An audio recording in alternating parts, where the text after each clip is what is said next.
또 암호화폐 시장이 지금은 여전히 제가 늘 말하고 있지만 "상승 모멘텀이 부족한 시점이다."라는 이야기를 들고 있습니다.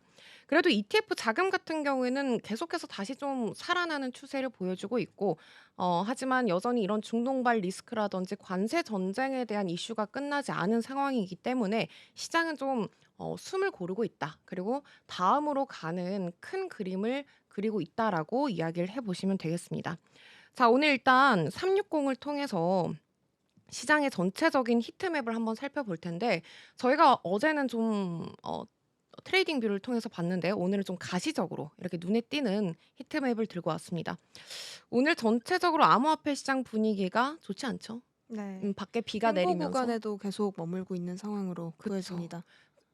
사실 더 강한 매수세가 지금 뒷받침을 해 줘야 하는데, 안타깝게도 이렇게 글로벌 시장이 좀 분위기가 좋지 않다 보니까 시장도 좀 숨고르기를 하고 있다라고 보시면 되겠습니다.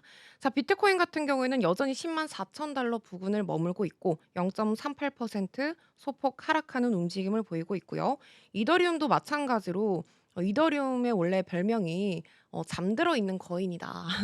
이런 오. 이야기가 있어요. 그래서 이 거인이 깨어나 줘야 하는데 깨어날 기미가 잘 보이지 않고 있죠. 오늘 장에서는 0.57% 하락을 했고요. 2,526달러 선에서 머물고 있습니다.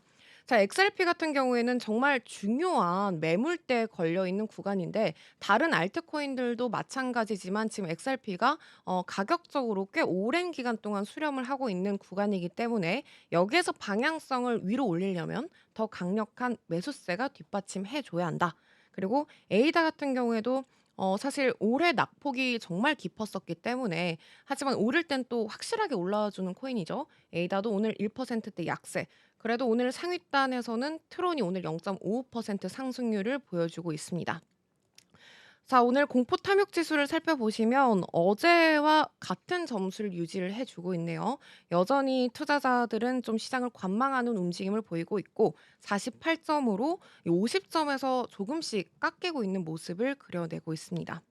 예, 사실 공포 탐욕 지수가 화끈하게 좀 올라와 줘야 하는데, 저희가 또 4 월에 이 공포 탐욕 지수가 거의 코로나 시절만큼이나 떨어졌던 그때가 있기 때문에 음. 그때보다는 조금 시장이 어 강세장이라고 표현을 하기보다는 그래도 약간은 회복 국면에 넘어와 있다라고 생각을 해 주시면 되겠습니다. 자, 그리고 저희가 알트코인 시즌 인덱스를 살펴보시면 여전히 23점, 그리고 마찬가지로 어제와 같은 점수를 유지해 주고 있고, 그리고 지난주에 이 알트코인 시즌 인덱스가 26점이었는데 이 3점 가량 빠지면서 투자자들이 여전히 비트코인에 대한 신뢰가 음. 높다라고 생각을 하면 되겠습니다. 사실 우리가 알트코인 시즌 인덱스를 통해서, 그러니까 알트코인에 대한 시장에 대한 기대치가 점점 져버리게 되면은 이렇게 비트코인이 강세 우위를 가져갈 수밖에 없어요. 그러니까 "비트는 신이다." 이런 이야기가 계속해서 나오고 있죠.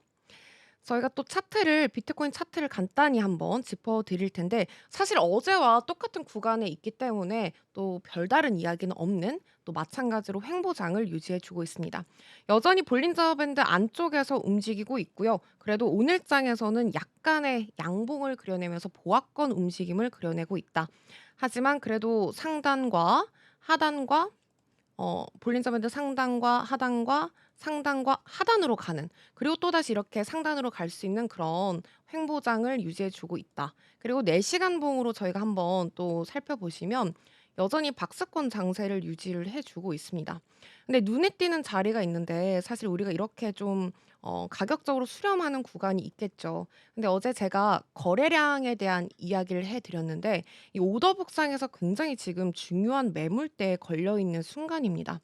그렇기 때문에 예로 들면 지금 103K에서 105K에 굉장히 중요한 매물대에 걸려 있거든요. 그러다 보니까 이 구간에서 계속 지지와 저항 구간을 맞이하면서 반등을 해 주고 있는 모습을 그려내고 있고, 사실 이런 구간은 저희가 그날이죠. 중동발 리스크가 시장을 강타했을 때 모습이 음. 이렇게 길게 밑으로 꼬리를 달고 내려왔습니다. 네. 근데 사실 우리한테 중요한 거는 전 고점이거든요. 그러다 보니까 우리가 이런 상황에서 이렇게 11만 달러를 재돌파를 해 줘야 사실 우리가 원하는 그런 상승장으로 갈 수 있다라고 라고 풀어볼 수가 있겠습니다. 자, 오늘은 저희가 이제 금요일을 맞이한 만큼 암호화폐 관련된 어, 이야기를 한번 들려드릴 텐데, 제가 자료를 좀 준비를 하기 전에 앵커님께서 잠깐 이야기를 해주고 계시면 좋을 것 같습니다. 네. 어떤 이야기를 하면 좋을지 싶었는데요. 네. 방금 전에 이제 비트코인 말씀을 좀 해주시다 보니까 사실 또 이런 얘기가 있더라고요. 이제 비트코인 현물 ETF에 대한 기관 유입이 좀 많아지면서 어떻게 보면은 애널리스트들은 강세장 진입 직전에 있기도 하다라고 좀 분석을 하기도 하더라고요. 뭐 결국에는 불확실성과 어떤 변동성이 계속되고 있는 상황이지만 뭐 행보 구간도 있지만요. 어쨌거나 장기적인 가격 상승이나 어떤 뭐 위험 자산에 유리한 이런 거시적인 상황으로 인해서 그래도 강세장으로 좀 돌입을 할 수 있는 것으로 계속 분석이 나오고 있다고는 합니다. 뭐 제가 특히 너무 고래의 어떤 음, 입금도 지금 유입도 계속되고 있고요. 제가 너무 소름이 돋았던 게, 제가 오늘 가장 처음으로 하려던 이야기가 이거였나요? 이거였습니다. 저희가 이걸 사전에 말을 해본 적이 없거든요. 그냥 네. 와서 저 암호화폐 이슈 하겠습니다 이랬는데, 오늘 또 화면을 한번 살펴볼게요. 저희가 또 2주 동안 이제 합을 맞추다 보니까 이제 말하지 티키타카가 않아도 눈빛만 음. 봐도 죄송해요. 제가 음치여 가지고. 자, 오늘 첫 번째 이슈가 제가 이날만을 좀 기다렸다, 이런 이야기를 해 드리고 싶은데, 사실 제가 코인 아나운서를 본격적으로 시작을 하면서 예전에는 사실 암호화폐 시장이 그렇게 두각을 드러내지 못했습니다. 뭐 사행성 시장이다, 투기성 자산이다, 이런 이야기가 들리면서, 아니 여자가 무슨 코인이냐, 음. 아나운서가 그럼 더더군다나 무슨 코인이냐, 이런 이야기를 굉장히 많이 하면서, 하지만 저는 언젠가 비트코인 ETF가 국내에 들어올 것이다 라는 생각을 했었죠. 자, 정부가 드디어 본격적으로 좀 움직이기 시작을 했습니다. 이제 국내 비트코인 ETF 도입을 위해서 구체적인 방안을 올해 하반기부터 순차적으로 추진할 예정이다라고 밝히기도 했었죠. 사실 이런 공약 같은 경우에는 이재명 대통령의 공약 중 하나였기 때문에 좀 빠른 시일 내에 검토가 되고 있는 것으로 풀이를 해볼 수가 있겠습니다.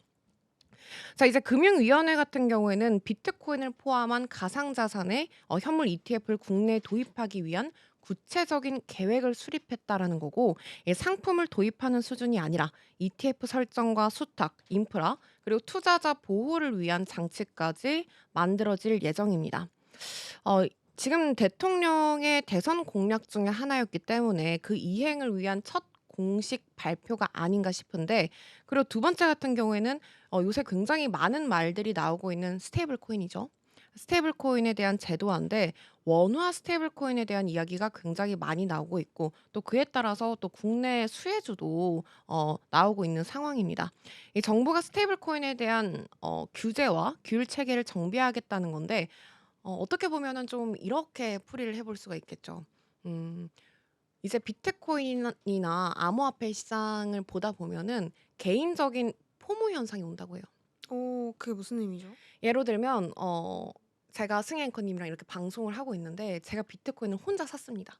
그래서 비트코인이 어느 날 뭐 14만 달러, 20만 달러 그렇게 가는 거죠. 그래서 비트코인을 사지 못한, 매수하지 못한 사람들의 그런 포모 현상이 온다는 건데, 심리적인 그런 압박감이 오겠죠.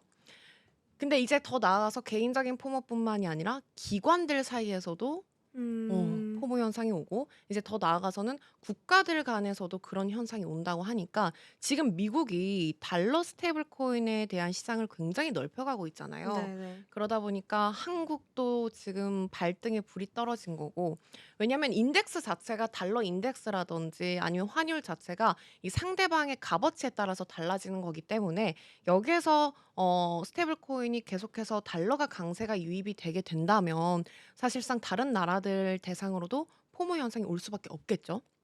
그래서 지금 일본에서도 엔화 스테이블 코인 이야기가 나오고 있고, 또 유로 스테이블 코인이 나오고 있습니다.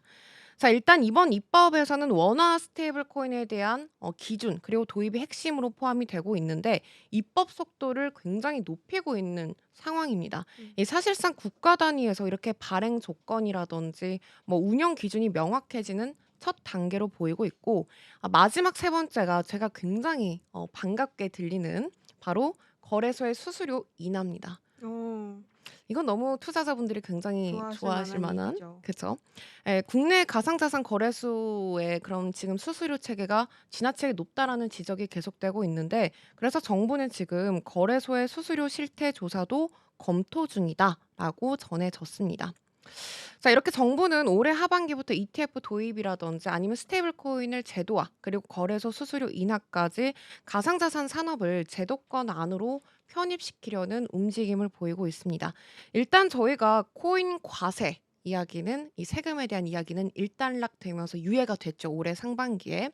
근데 지금 이 상황에서 코인 과세를 걷는다는 건 사실 어떻게 보면은 제도가 너무 분명하지 못하기 때문에 미증시하는 분들은 저한테 계속 "너네는 코인 과세 안 내잖아. 세금 안 내잖아."라고 하지만 어떻게 보면은 아직까지 규제가 명확하지 않기 때문에 지금 음. 과세를 걷어들일 수 없습니다.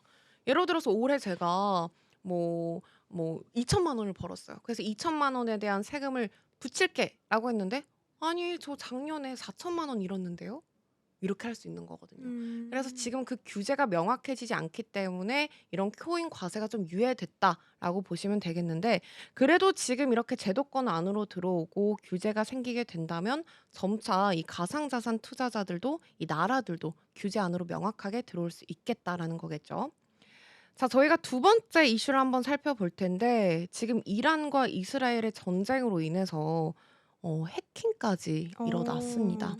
6월 18일에 이제 이란 최대의 가상자산 거래소죠. 우리나라로 치면 업비트 같은 거래소인데 노비텍스가 해킹 공격을 받았습니다.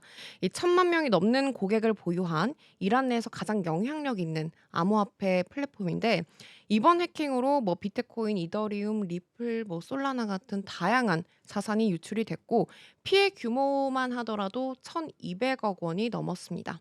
음. 자 무엇보다도 되게 충격적이었던 건 이 해커들이 자산을 단순히 훔친 게 아니라요. 그냥 전량 소각했어요. 접근 불가능한 지갑으로 전송을 해서 아예 빼지도 못하게 소각을 했다는 건데 돈을 노린 범죄라기보다도 정치적 의도를 가진 사이버 공격에 가깝습니다. 이번 공격의 배후로는 당연히 친이스라엘이겠죠. 그 조직 해킹 조직 프레도토리 스페로라는 지목이 됐고 이 조직이 스스로 해킹을 하고 나서 X를 통해서 "우리가 공격했어." 어. 이렇게 인정을 했습니다. 이란 정부 같은 경우에는 전국의 인터넷망을 차단을 했고 거의 디지털 블랙아웃을 잠시 돌입을 했습니다. 국가 차원의 이렇게 통신 차단이 대응이 된 거는 우리가 이제 '결제 시스템이 마비됐다.'라고 볼 수가 있겠는데 왜 이렇게 했냐? 왜 디지털 사실 해킹 당하면 그냥 손해 보고 말면 되는데 이 해커들 같은 경우에는 지금 이란의 핵심 금융기관인 세파은행의 결제 음. 시스템을 마비시키는 공격도 시도를 했습니다. 결국에는 지금 중동 전쟁이 계속 이어지고 있는 상황에서 이 주요 은행까지 영향을 미쳤다면은 전쟁에도 많은 영향이 있겠습니다. 자금 조달에 좀 어려움이 있을 것 같은데요. 그렇죠. 이 은행 같은 경우에는 사실 제일 중요한 게 미국의 제재의 대상인데 예로 들면 이 은행 기관이 지금 핵 미사일 프로그램과 연관성이 있대요. 어. 그래서 자금 조달에는 직접적인 타격이 당장 드러나는 건 없지만 지금 이런 시스템을 마비시키는 공격을 통해서 이제 사이버 전쟁이 전쟁을 넘어서 해킹을 넘어서 심리전까지 겹쳐 있다라고 하더라고요. 음. 자 이란 같은 경우에는 가상자산을 통해서 그동안 뭐 달러 결제를 우회를 시킨다든지 그리고 뭐 회피 뭔가 제재에 대한 회피 수단으로 여겨 왔는데 이번 사건이 드디어 지정학적 리스크에 최고조로 달한 이제 사이버 공격 시대가 오지 않았나. 그래서 지금 우리가 만약에 이 세계에서 전쟁이 나게 된다면 가장 무서운 게 사이버 테러다라고 하더라고요. 그러니까 음. 시스템에 미비를 시키고 뭐 사실 우리가 휴대폰이라든지 이런 인터넷이 블랙아웃이 되는 상황이 오게 된다면 그게 마지막 전쟁의 공격이다라고 하더라고요. 그래도 다행인 거는 이 해킹 이슈가 그렇게 암호화폐 시장에는 큰 영향을 미치지 못했다라는 점이 핵심입니다. 자 오늘 또 저희가 간단히 트론 이야기를 또 한번 해 볼까 하는데 트론이라고 저스틴 선이 수장으로 있는 종목입니다. 굉장히 똑똑하기도 하고 또 어떻게 보면은 굉장히 관종력이 강한 인물이기도 해요. 유명한 이야기가 있는데 이 수장이 워렌 버핏과의 식사에 한 번에 400억을 넘게 지불을 했습니다. 그래서 트론이 정말 이상한 코인인데 지금 나스닥 시장에 상장시키려는 계획을 발표를 했습니다. 특히 일반적인 IPO 절차를 밟는 게 아니라요. 역합병이라는 방식을 채택했는데 이 역합병 방식 같은 경우에는 이미 나스닥에 상장되어 있지만 거의 활동을 하지 않는, 그러니까 그냥 빈 회사를 사서 그 안에 자기 회사를 집어넣는 방식이라고 해요. 빈 껍데기 회사를 빌린다는 거겠죠. 근데 지금 트론 같은 경우에는 나스닥을 통해서 지금 스타트업, 그러니까 SRM 엔터테인먼트라는 이 회사에 지금 들어서서 지금 이 회사의 주가가 굉장히 급등을 했고 시장에서는 트론이 제도권 시장, 이 미국 증시까지 발을 붙이려 하고 있다라는 걸 알 수가 있습니다. 지금 테더 같은 경우에도 스테이블 코인 테더도 나스닥에 상장을 하고 나서 엄청난 급등세를 보였거든요. 네. 근데 PER이 말도 안 되게 높게 나왔다고 하더라고요. 지금 우리 시장 같은 경우에는 점점 제도권 안으로 들어오고 있고 사실 트론 차트를 간단히 한번 보여드리고 싶어서 들고 왔는데 시간 관계상 짧게 보여드리도록 하겠습니다. 지금 이게 트론의 주봉 차트입니다. 근데 여기서 굉장히 재밌는 게요, 앵커님. 저희가 1월부터 2월부터 우리 암호화폐 시장도 미증시도 굉장히 좋지 않았죠? 네. 제가 그 기점을 이렇게 선을 한번 그어 보겠습니다. 음. 근데 트론 같은 경우에는 주봉 기준으로 지금 어떤 모습을 보이고 있죠?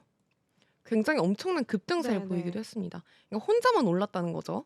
지금 무려 올해만 하더라도 고점까지 325%, 330%의 상승률을 보여줬는데 여기에 대한 트론의 펀더멘탈을 다음번에 또 기회가 되면 들려드리도록 하겠습니다. 자, 오늘 또 앵커님과 함께 이렇게 오늘의 시장 분위기 한번 짚어봤습니다.